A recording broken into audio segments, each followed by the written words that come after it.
The BBC recently published an article that outlined 60 years of intentional deception of the British public by the nation's broadcaster. For decades, from 1933, the BBC worked closely with the British security services to vet job applicants to keep out subversives. In other words, anyone with even a vague association with left-wing groups. The process was known to those involved as the formalities. And this particular story, which broke recently on the BBC, was based on the files which have recently become available, all of the BBC's files. So it was a more extensive treatment and a comprehensive treatment of an existing story, which is about the relationship between the BBC or figures at the top of the BBC and the security services. Anyone found to have subversive links who was already in the BBC was blocked from promotion. They were given markers and comments on their files. If staff came under suspicion only after they had been employed by the BBC or applied to transfer, an image resembling a Christmas tree was drawn on their personal file. The BBC has also admitted to removing the markers and comments before files were sent to industrial tribunals, amongst other places.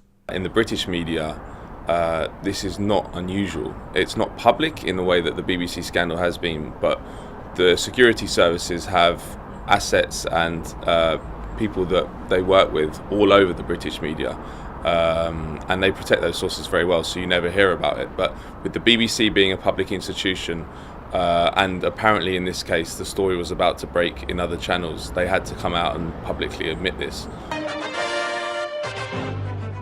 For decades, the BBC denied that job applicants were subjected to political vetting by the security services, and while according to the BBC article the practice continued until the 1990s, the BBC will not say whether any staff are vetted these days.